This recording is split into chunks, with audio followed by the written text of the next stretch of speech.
네, 오늘 말씀의 주제를 한번 따라해 보겠습니다. 보아스와 룻. 네, 보아스와 룻이라는 주제로, 혹은 이제 그리스도와 나라는 주제로 룻기 5번째 시간을 함께 말씀을 통해서 보겠습니다. 우리가 성례주일, 부활주일을 지나다 보니 이제 3번까지 말씀 4번째까지 보고 지금 5번째 보게 됩니다. 라디오에서 들은 예화입니다.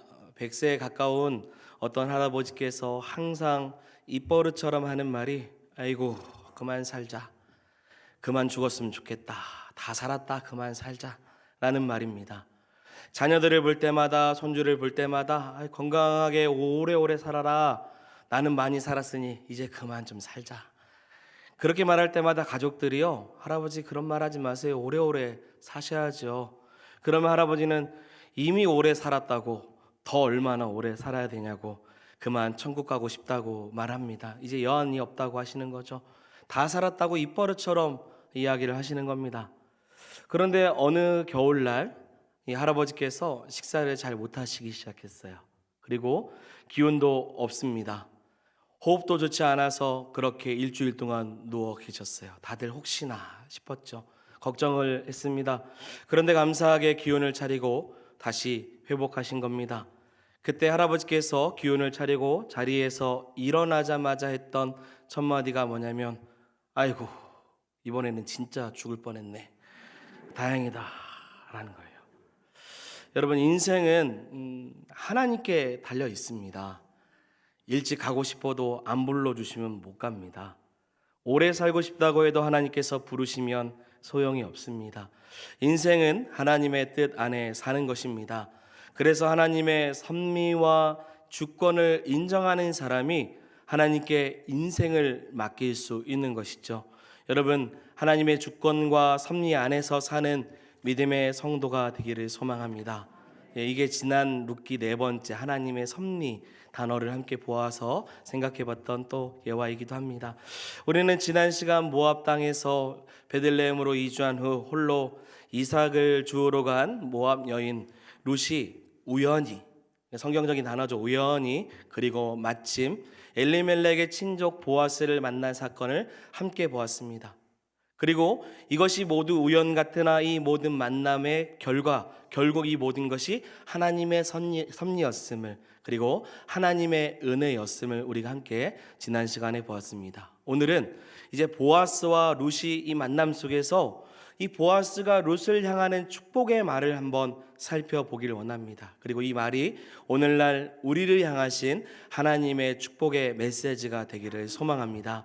이제 그런 마음을 가지고 이제 말씀 속으로 한번 들어가 봅니다. 우리 8절의 말씀인데요, 이제 보아스가 룻에게 말을 겁니다. 우리 8절 같이 읽어보겠습니다. 시작.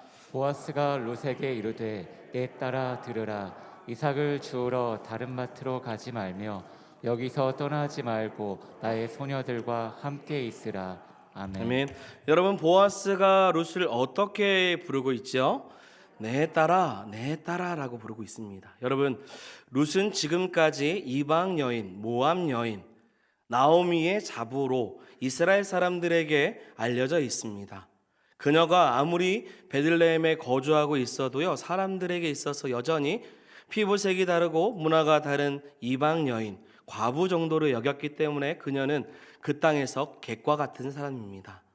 그런 룻에게 지금 새로운 이름 하나가 부여된 거죠. 뭡니까? 바로 내 딸아라는 거예요. 시어머니 나오미를 제외하고 나서 베들레헴에서 그녀를 이렇게 불러준 사람이 아무도 없습니다. 룻을 이처럼 애정어리게 부른 이 대목은요, 여러분, 성경에서 길이 남을 이정표와 같은 호칭입니다. 왜냐면요, 그녀가 이제부터 본격적으로 믿음의 공동체 안으로 들어가는 과정이기 때문입니다. 보아스가 룻을 이렇게 부름으로써요, 복음적으로 해석해 보면요, 유대인과 이방인 사이에 막혀있는 담을 누가 허물고 있냐면 보아스가 허물어뜨리는 역사를 보여주고 있는 겁니다. 요즘에 저희가 수요 예배 시간에 에베소서의 말씀을 통해서 보는데요, 에베소서의 말씀대로 표현한다면 2장 12절부터 14절까지입니다. 앞에 띄워주시고 한번 읽어보도록 하겠습니다. 그때 너희는 그리스도 밖에 있었고 이스라엘 나라 밖의 사람이라. 약속의 언약들에 대하여는 외인이요 세상에서 소망이 없고 하나님도 없는 자이다. 이게 루시였습니다. 그러면서 13절 이제는 전에 멀리 있던 너희가 그리스도 예수 안에서 그리스도의 피로 가까워졌느니라. 그는 우리의 화평이시니라. 둘로 하나를 만드사 원수된 것 곧 중간에 막힌 담을 자기 육체로 허시고. 아멘. 그리스도께서 유대인과 이방인 사이에 막혀 있는 모든 것을 허물어 주셨어요. 마치 이와 같이 지금 보아스의 축복의 말은요, 한 이방 여인, 그 여인이 믿음의 공동체 안으로 들어오게 하는 문을 여는 과정인 겁니다. 그리고 룻에게 있어서 자신을 하나님의 자녀라고, 딸이라고 부르는 첫 번째 공식 인정을 받는 표현이기도 해요. 우리가 성례주의를 통해서 나는 그리스도인입니다 라는 주제로 본 것처럼 다른 사람들이 나를 알아봐 주는 거예요. 저 사람 하나님의 사람이야. 저 사람 그리스도인이야. 룻을 어떻게 여겨요? 따라 하나님의 자녀로 여겨주고 있는 겁니다. 여러분, 룻기를요 구속사적으로 보면요, 보아스는 장차 오실 예수 그리스도의 모형을 이야기합니다. 그림자 역할을 하는 거죠. 이게 무슨 말이냐면 보아스의 말과 행동이 장차 오실 예수 그리스도의 모습을 매우 흡사하게 닮았다라는 거예요. 그리고 룻은요, 단순히 이방 여인이 아니라 하나님께 구속받는 주의 자녀로 칭할 수도 있는 것이죠. 그리고 보아스를 교회라고 칭한다면 룻은요, 성도를 말하는 겁니다.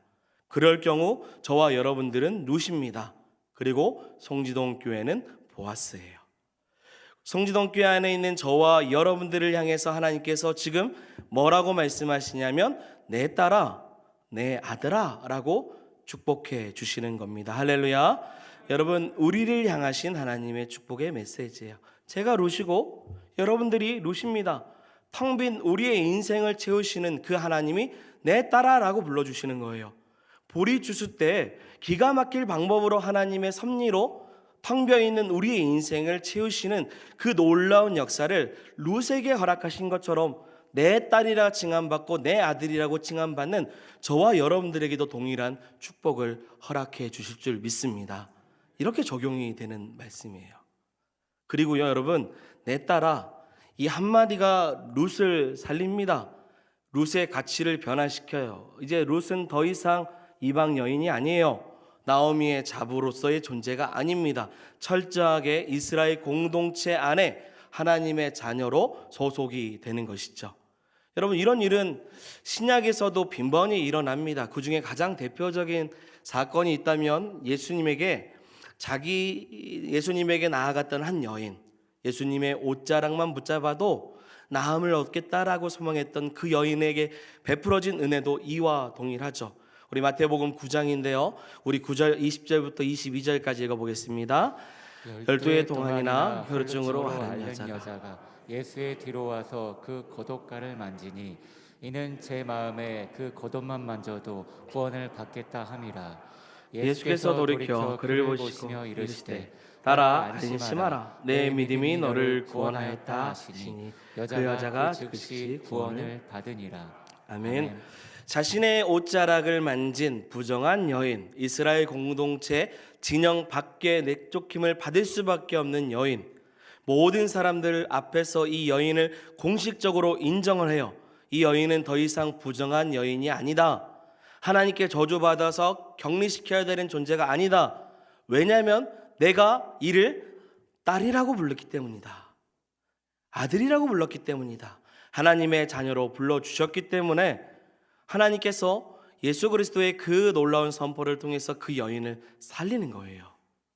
보아스가 룻에게 내 딸이라고 부르듯 공동체의 하나님의 자녀로 불러주시는 겁니다. 여러분, 다시 한 번 더 여러분들 축복하며 여러분들에게 나아갑니다. 오늘 이 자리에 있는 저와 여러분들이 하나님의 아들, 딸이 되기를 소망합니다.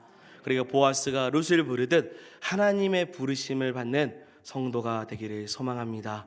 자, 그렇다면 이제 보아스가 내 딸아 라고 부른 다음에 어떤 축복의 메시지를 룻에게 주었는가? 이것을 해석해 보면 그리스도께서 우리에게 어떤 축복의 말들을 하시는지를 네 가지로 한번 살펴보고자 합니다. 첫 번째, 따라해 보겠습니다. 다른 밭으로 가지 말 것. 다른 밭으로 가지 말라고 오늘 말씀에 기록되어 있어요. 여러분, 보아스가 룻에게 다른 밭으로 가지 말라라고 말합니다. 이유는 다른 밭에 가면 이방 여인이라 차별받을 것이고 더 많은 상처를 입을 수 있기 때문입니다. 보아스의 밭, 곧 보아스의 품에 있는 것이 가장 안전하다라는 거예요. 그러기에 룻은 보아스 밭에 머물러 있어야 되는 겁니다. 여러분, 이 부분을 풀이해 보면요, 이 밭에서 이삭을 얻은 것은요, 룻에게는 생명을 유지하는 구원과 같습니다. 그래서 이곳에 있어야 이삭을 얻어먹고 살 수 있는 거예요. 구원을 받는 겁니다. 다른 밭에 가면 양식도 없고 구원도 없다라는 것으로 해석할 수 있죠. 구속사적으로 좀 보면요, 사도행전 4장 12절의 말씀을 생각해 볼 수 있어요. 같이 읽겠습니다. 다른 이로서는 구원을 받을 수 없나니 선한 사람 중에 구원을 받을 만한 다른 이름을 우리에게 주신 일이 없음이라 하였더라. 아멘. 여러분, 구원은 예수 그리스도의 이름으로만 얻을 수 있음을 고백합니다. 천하 사람 중에서 구원받을 만한 다른 이름을 우리에게 주신 적이 없다고 말씀하셨어요. 이미 룻기 시작할 때 본 것처럼 하나님께서 자기 백성을 돌보시는 이 베들레헴에서 떠나서 모압의 땅의 삶으로 살아가는 것은요, 이미 엘리멜렉과 나오미를 보면서 알았습니다. 결국 하나님 품을 벗어나면 살 길이 없어요. 구원이 없습니다. 다른 밭에 구원이 없어요. 다른 곳에 가봤자 아무 의미가 없습니다. 보아스가 교회라고 말한다면 그 교회 안에 있는 것이 가장 안전한 것입니다. 요즘에 수많은 이단들이요, 얼마나 많은지 몰라요. 한국 이단들만 몇 개 이야기하면 요즘 막 계속 뉴스에 많이 나오잖아요. JMS, 그리고 하나님의 교회, 신천지, 통일교, 다 이단 사입입니다. 제가 사입이라고 말했습니다. 화나시는 분 없죠? 동의하시는 거라고 생각합니다. 자기들이 다 구세주입니다. 제가 여러 번 농담 삼아서 말씀드리는데요, 적어도 우리 구세주가 한국 사람으로 오는 건 좀 아니지 않습니까? 구세주가 코로나 때 국민들에게 죄송하다고 말하는 것도 좀 그렇고, 구세주가 성범죄를 일으킨 것도 좀 그렇고, 구세주가 사람들에게 돈을 요구하고 사기죄로 징역 살고 도망 다니고, 이런 건 좀 말이 안 되는 것입니다. 상식적으로도 맞지 않아요. 주님 다시 오시는 그날은 전국 복음이 모든 민족에게 증언되는 그때 끝이 옵니다. 주님은 올라가신 대로 또 내려오신다고 말씀하셨어요. 십자가에 달리신 예수님은요, 자신을 내어주심으로 우리를 구원하셨습니다. 우리에게 무엇인가를 요구하지 않았어요. 자신의 몸을 드림으로 하나님의 완전한 사랑을 보여줬지, 우리가 무엇을 해서, 무엇을 통해서 구세주를 만나는 것이 아닙니다. 근데 구세주, 자기가 구세주라고 말하는 사이비는 다 구세주에게 뭘 해야 됩니다. 말이 안 되는 거예요. 여러분, 룻이요, 다른 밭으로 가지 말아야 하듯이 우리는 다른 이름을 찾지 않고 다른 곳에서 구원을 찾지 않는 성도가 되기를 소망합니다. 그리스도 예수를 떠나 살 수 없듯이 룻이 머문 보아스 밭은요, 룻이 살 수 있는 유일한 생명의 터전입니다. 이것도 교회로 적용하면 우리가 교회 안에 머물러 있는 게 가장 큰 복인 것인 줄 믿습니다. 이게 첫 번째예요. 두 번째, 보아스가 룻에게 말하는 축복의 메시지는 무엇이냐면, 나의 소녀들과 함께 있으라. 같이 읽어보겠습니다. 나의 소녀들과 함께 있으라. 여러분, 보아스는 룻에게 자기 소녀들과 함께 있으라고 오늘 8절에 말합니다. 룻은 나오미 외에 예루살렘의 어떤 여인과도 교제가 아직은 없습니다. 여러분, 룻의 이름의 뜻이 뭐냐면 친구라는 뜻입니다. 그런데 정작 룻에게는 아직 베들레헴 친구가 없어요. 친구가 되려면 함께 시간을 보내야 되는데 룻은 지금 이삭을 줍는 일보다 더 중요한 일이 없기에 어울릴 수 있는 친구가 없는 겁니다. 그런데요, 여러분, 단순히 친구가 필요하기 때문에 보아스가 소녀들과 함께 있으라고 하는 것은 절대 아닐 것입니다. 우리 8절 하반절 같이 한번 읽어보도록 하겠습니다. 다시 한번 더 읽어보겠습니다.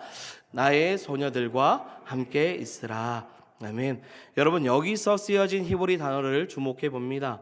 있으라라는 말은 다바크라는 히브리어를 사용해요. 이 단어는 달라붙다, 붙어 있으라라는 뜻입니다. 그래서 이 바른 성경책 번역에서는요, 바짝 따라다녀라 라고 해서 꼭 붙어 있으라 라는 뜻이었습니다. 마치 하나가 되는 것처럼 붙어 있으라, 융화가 되라는 것입니다. 여러분, 이 말의 이해가 필요합니다. 이 말은요, 이런 뜻입니다. 이방 여인처럼 살지 말고 베들레헴 여인들과 애써서 뭐가 되는 거예요? 하나가 되는 것처럼 붙어 있으라는 거예요. 옛사람을 벗어버리고 새사람이 되어서 그리스도인답게 그리스도인들과 함께 있으라는 것입니다.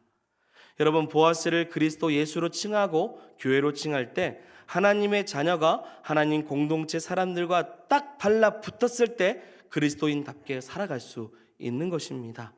성도의 교제예요. 그래서 말해요. 나의 소녀들과 함께 있으라. 사랑하는 여러분, 나는 어디에 있습니까?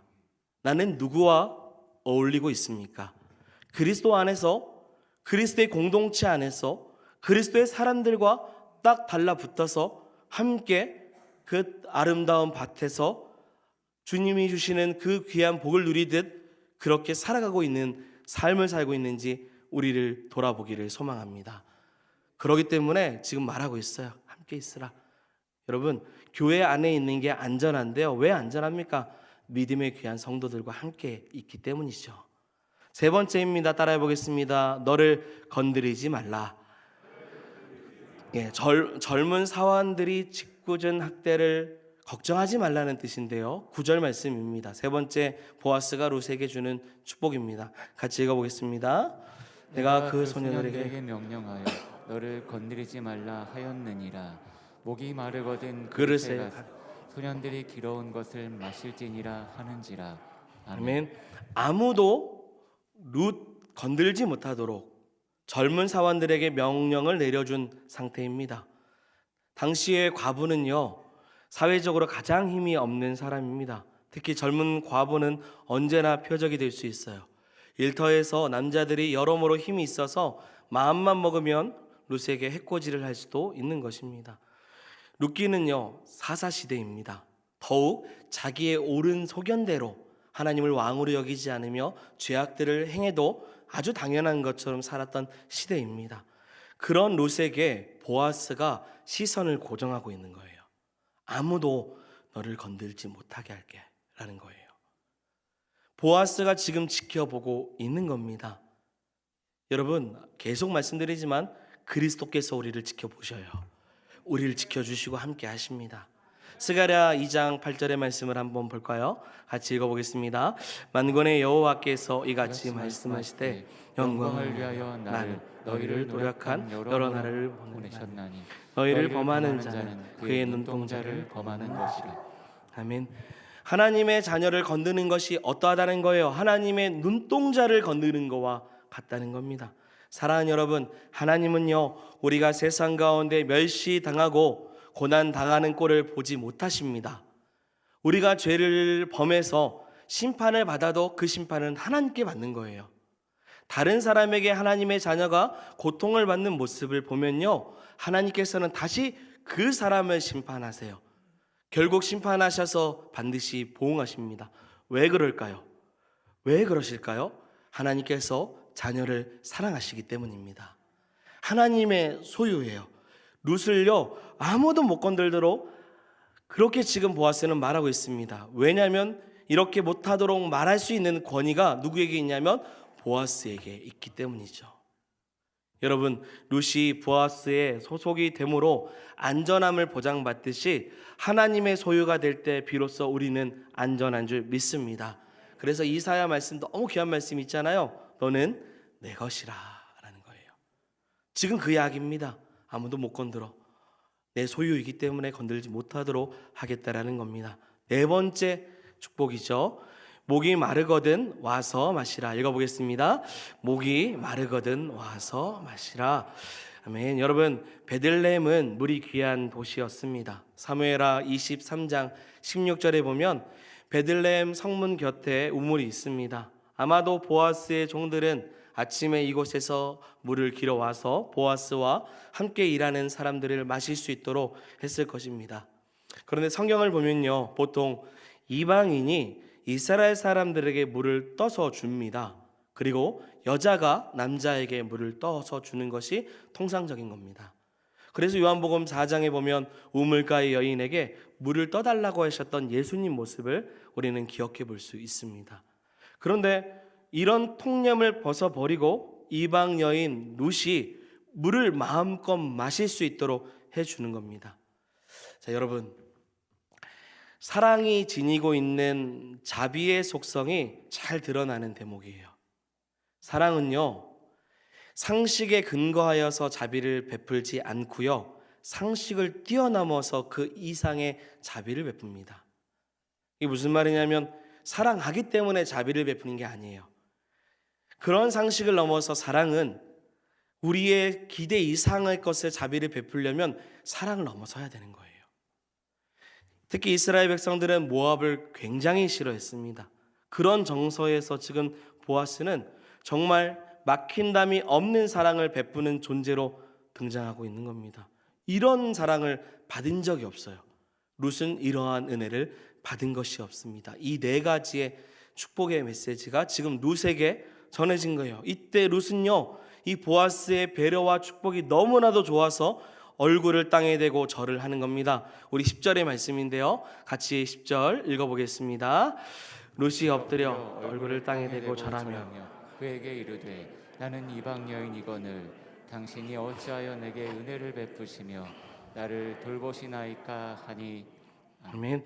여러분, 여기서 룻이 행했던 엎드림의 자세는 매우 경건하고 겸손한 경배 자세입니다.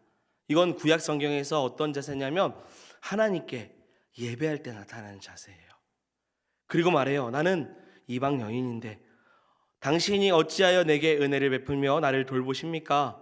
여러분, 룻은요, 누군가에게 은혜를 입지 않고서는 살 수 없는 그런 존재임을 자기 스스로 인식하고 있습니다.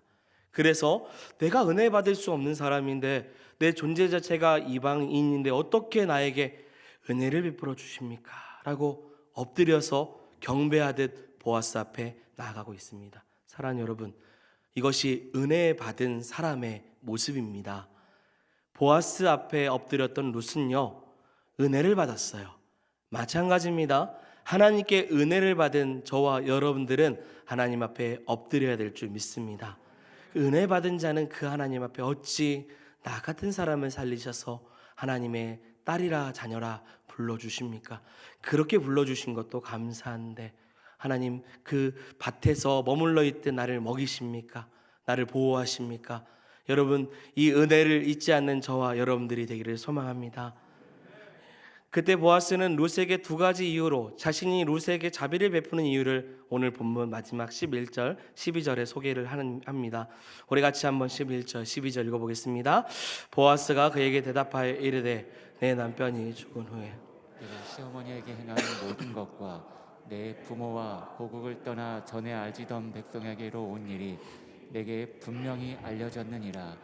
여호와께서 내가 행한 일을 보답하시기를 원하며 이스라엘의 하나님 여호와께서 그의 날개 아래에 보호를 받으러 온 내게 온전한 상 주시기를 원하노라 하는지라. 아멘. 두 가지 이유로 자신이 룻에게 자비를 베푸는 이유를 설명을 합니다. 첫째는 룻이 남편과 사별한 후에 시어머니에게 자비를 행했기 때문이다라는 거예요. 잠언 19장 17절에 가난한 자를 불쌍히 여기는 것은 여호와께 구워 드리는 것이니 그의 선행을 그에게 갚아 주시리라. 아멘. 룻이 시어머니 나오미를 사랑으로 대했으니 보아스가 룻을 사랑으로 대한다는 거예요. 이웃 사랑이죠.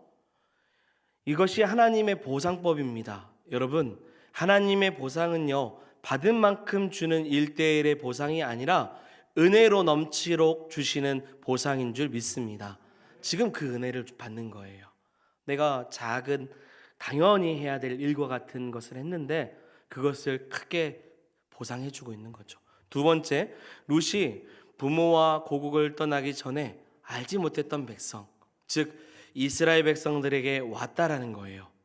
창세기 12장에 아브라함이 자기 고향과 친척과 아버지의 집을 떠나서 하나님께서 보여주시는 낯선 땅으로 나아갔던 것처럼 룻도 자기 고향과 아버지의 집을 떠나 나오미의 나라, 나오미의 민족에게 나온 것입니다.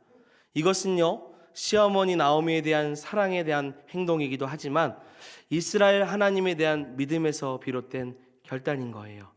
하나님 앞에 나와 하나님을 믿으니, 그리고 이웃에게 자비를 행하는 것처럼 네가 시어머니에게 그렇게 했으니 너는 은혜를 받아 마땅하다라는 겁니다.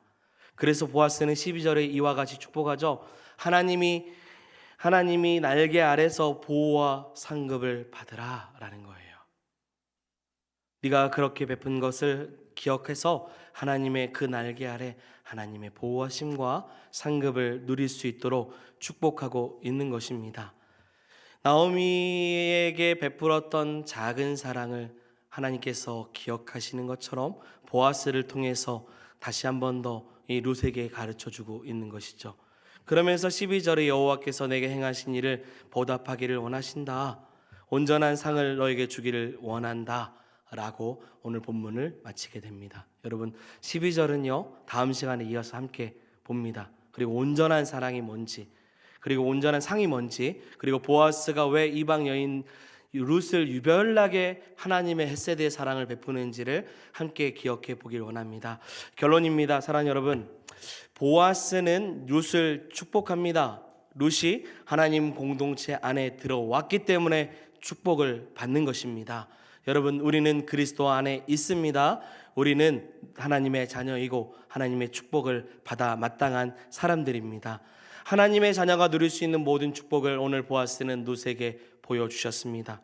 보아스가 교회고 룻이 성도이면 성도인 우리가 또 교회 안에서 그리스도 안에서 가장 안전함을 누리고 복을 받을 수 있는 귀한 은혜가 있음을 기억하는 저와 여러분들이 되기를 소망합니다. 그래서 다른 밭에 가지 마시고요, 그리스도 안에서 영원히 머물러 복을 받는 저와 여러분, 그리고 은혜를 아는 저와 여러분들이 되기를 주의 이름으로 축원드립니다. 아멘. 우리 함께 찬양하겠습니다. 같이 고백하겠습니다. 내가 누려왔던 모든 것들이, 내가 지나왔던 모든 시간이, 내가 걸어왔던 모든 순간이 다 은혜였습니다. 당연한 것 아니라 은혜였소.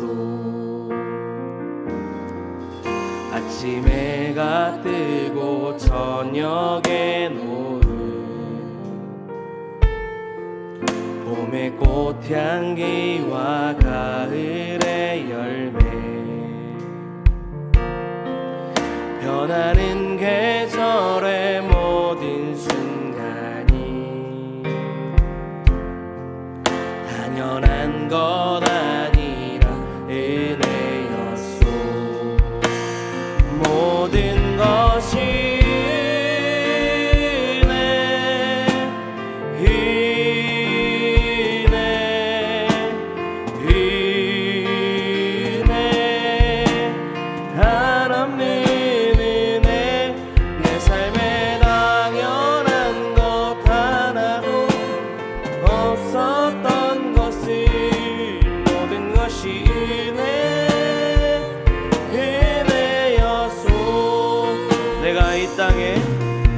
내가 이 땅에 태어나 사는 것, 어린아이 시절과 지금까지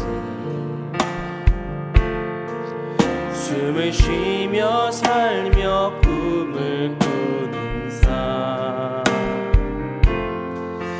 당연한 것 아니라 은혜였소. 내가 하나님의 자녀로 살며, 내가 하나님의 자녀로 살며 오래 찬양하고 예배하는 삶 복음을 전할 수 있는 축복이